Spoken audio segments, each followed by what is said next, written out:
Querim. We here in the house. Yeah, your boy is back in the house in New York City. I got Little Red Riding Hood sitting right in front of me. I got my man Wendy. He's right in front of me. The Black Widow is sitting right next to me. And it's straight off a phenomenal, fantastic night of NBA basketball. I saw that damn Steph Curry walk into the Garden. I understand if my Knicks lost, but damn it, if it's the Steph Curry, I can forgive it. I saw a brother drop 50,000 points on his career. The King James. Is that enough celebration for the NBA? I would think so. First takes and a halves. Holla at your boy! Woo! LeBron James, who is 1 point away from a milestone. 1 point away from 50,000. Come on, LeBron, open three. Cross court to LeBron. 3 for 50,000. It's good. LeBron goes over 50K. 22 seasons, 40 years of age. LeBron James, 50,002 points. All right, we might all have been at the Garden, but the major story was at crypto. Monica McNutt, Brian Windhorst, Stephen A. I'm Lori Querim. Hello, everybody. Did you miss me? Did you miss me? We did. Okay. Welcome back. I mean, listen, damn it. Lie. It's okay. It's all right. Lie. Eminem. God say you missed me. That's okay. We can do that.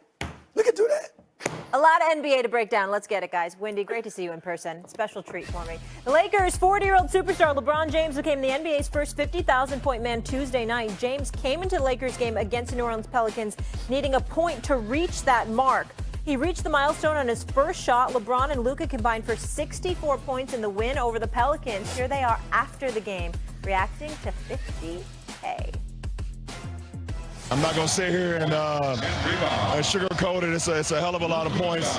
And I'm super blessed to be able to, put that many points up in the best league in the world with the best players in the world over my career. So it's pretty special. It's amazing. Watching him do this stuff at this age, it's just unbelievable. Like 50K points. I can't even explain how insane that is. And he might get to 70K. You never know. All right. A humble LeBron James and an inspired Luka. Stephen A., your reaction to LeBron James putting up 50K? Well, it's a phenomenal feat. It's never been done. The man is absolutely sensational. He's on the Mount Rushmore of basketball. I saw Wendy talking on Get Up this morning, and I've decided that, on this particular morning, I'm going to make some news. I know, and we all know, I'm putting nobody ahead of Michael Jordan. Nobody. Okay? And I stand on it. Come on, listen to this. Because my definition of the GOAT is you at your best against anybody else at their best. What did it equal? But in listening to Brian Windhorst bringing up this nugget, there's nobody who has been as good for as long, meaning longevity, a sustained level of pristine excellence. LeBron James is the GOAT in that category. I don't think LeBron's best eclipses Michael Jordan's best. I need you to define what you're saying by that. LeBron, in other words, what Wendy said, nobody has been this good for this long. And I'm saying to you, because that's the reality, I feel the way that I feel that Jordan at his best is the greatest that I've ever seen. But Jordan wasn't that good for that long. Not this period. This is 22 years. LeBron James wins Player of the Month in 2005, and 20 years later, he wins Player of the Month. I mean, the brother's averaging 29, 10, and 7.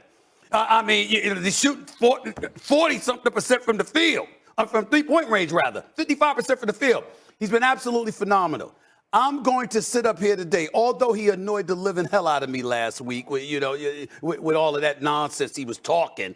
In the end, the greatness that he has put on display for as long as he has put on display, I'll even go a step further, knowing how I feel about Jordan, and I think anybody that knows basketball agrees with me. I actually think it's time to not even have the debate anymore, because that's how great LeBron James has been for as long as he has been that great.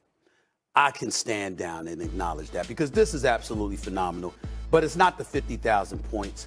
It's not even the way he's looked last night. It's not even the way he's looked this month. It's the fact that I'm watching this brother with Anthony Davis, without Anthony Davis, with Luka, without Luka. I mean, this dude right here, and I'm looking at a guy at 40 years of age who's in better shape than 98% of the league, if not more, at age 40 in his 22nd season. LeBron James, especially on a morning like this, deserves all the props in the world, and I'm going to give it to him. So when I watched The Last Dance, which we all did, incredible piece of art, there's this scene where Michael Jordan is laying in a hotel. Mm-hmm. He's laying on a couch in a hotel, and he's basically telling the the cameraman, I'm retiring after this year because I can't take this. I am mentally and physically wiped. I just can't do it anymore. And that's what happened. He won the title, the 6th title in 8 years, and he did retire again. He came back a few years later with the Wizards, but he did retire. And that was the moment when I watched that, when I understood where LeBron's path and Jordan's path are different. Because while I can't compare what Jordan dealt with, especially with the loss of his father in the middle of his career, with what LeBron has dealt with, what LeBron gets knocked for is that he's had these 6 losses in the finals. They say, well, Jordan was 6-0, LeBron is 4-6. Correct. But LeBron has always picked himself back up, kept going, repeatedly rebuilt this team, picked it back up. If this team that the Lakers have right now makes to the finals, and I'm not favoring that, but I'm telling you that every day that goes by, it becomes a little bit more of a possibility. Without question, undeniable. That would be a 5th different iteration of a team that LeBron would take to the finals. Because you got the first time in Cleveland, you got the Heat, you got the second time in Cleveland, you got the Lakers, and this would be the 5th different iteration. Can you imagine taking 5 different teams when they were nothing? I mean, the Heat had something going. They had Dwayne Wade, but they were not a serious contender. He would be able to do that. And that is his case. That is his case. His case is not that he was better than Jordan at their peak. Because I don't think that's an argument. It isn't. No, it isn't. And if that's the argument that people want to have, the argument is the breadth of it. Right. And that was true 3-4 years ago. But it's really getting made now. Correct. In year 22. Ooh. I mean, I'm so glad that we're doing this because I think in sport, anytime someone is excellent and sustains it for a long time, we have the propensity to be like, oh, that's what he does. That's what LeBron does. And so I think the 50,000 number gives us a chance to really stop and take a step back. Now, it is only then supported by the fact that this team is now sitting in the 2nd place in the Western Conference.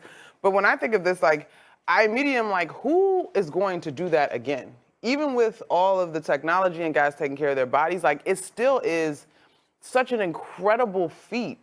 I don't know that we'll ever even be close to it being duplicated. Like, and that to me just continues to be a testament to what he's been able to do and sustain over this period of time. I think a lot of people, I think that it I can't rule out the possibility because there's always a pioneer.